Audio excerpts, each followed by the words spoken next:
Example 8, find limits using a graph. Use the given graph of the function to state the value of each quantity if it exists.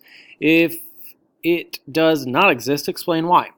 Example A, limit as x approaches 1 from the left is how you would read that. So that little minus does not mean -1. It's just telling you the direction in which you're looking at +1. So we find +1, which is here, and we're looking just to the left. So this side of 1, and it looks like it's this curve, which is going down towards 2. So the function value would be 2. Find the limit as x approaches 1 from the right, and that's how you would read this little plus sign. This does not mean +1, it means +1 from the right. So if we find +1 again, the right side is this curve up here, and it is going towards 3.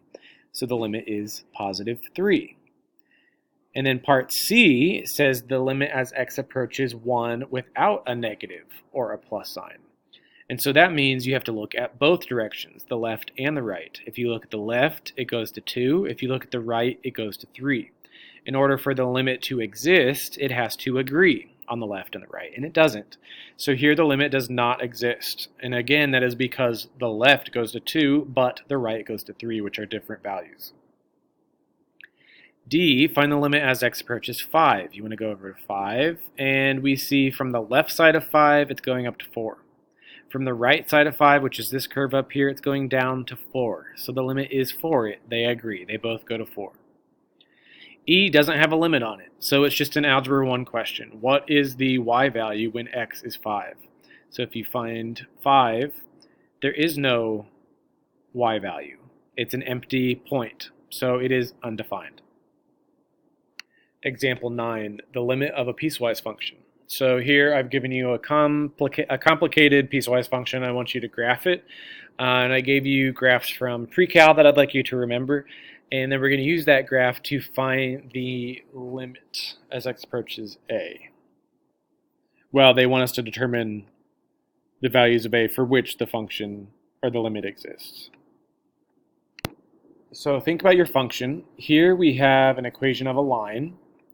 Here we have an equation of a circle. Now that might not look very clear to you, but when you have a square root of a square, that's probably a circle. And then here we have a parabola.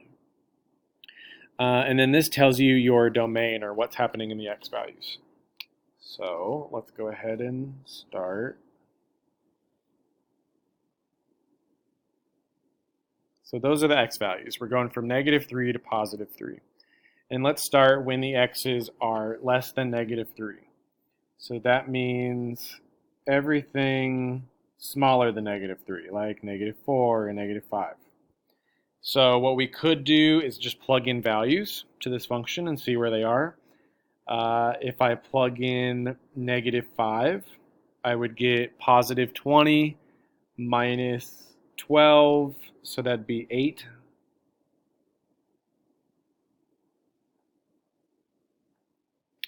If I plug in -4, I'm going to get +16 minus 12, which is 4. If I plug in -3, I have +12 minus 12, which is 0. So -3 is at 0. And I'm going to put a filled-in circle because there is an equal to symbol on the inequality. And it stops there. This piece of the function is a line, and it is only for x's less than -3. Now we're looking for x's between -3 and +3, so the middle section. And like I said, it's a circle. Now how do I know that's a circle? It's because it follows this form. X squared plus y squared equals radius squared. It just doesn't look like it does. So if I solve for y squared, subtract x squared to the other side, see how that looks very similar? Something minus x squared, so my radius here is 3. And then you isolate the y, you take the square root. Notice I'm not doing plus or minus because I only want the top half of the circle because I still want it to be a function and pass the vertical line test. So here we have 9 minus x squared. So it's uh, the top half of a circle or the semicircle with a radius of 3. So we're going to go center is 0, 0. We're going to go left 3. We're going to go up 3. And then we're going to go right 3. And this is going to be an open circle at 3. That should look like a semicircle, but my graph's a little wonky. And then we've got a parabola. So this parabola is shifted right 3. That's what that minus 3 in the parentheses tells you, right 3. I know it's a parabola because it's squared. I know it is opening down because there's a negative in front. And I know it's shifted down 1 unit. So I'm going to go ahead and plot my vertex, right 3, down 1. And it's going to be a filled in circle because it's equal to. And we know parabolas follow that 1, 3, 5 pattern. So you're going to go over 1, down 1, since it opens down. And then we can go over another one, down 3 more.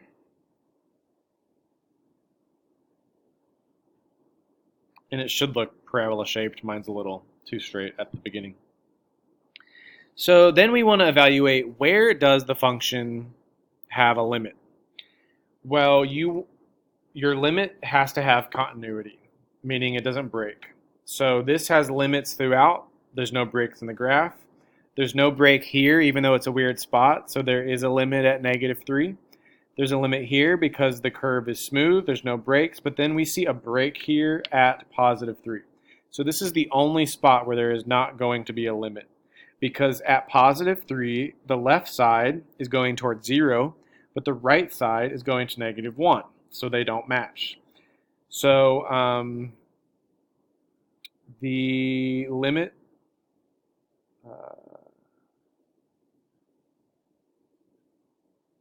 of f of x exists for all x values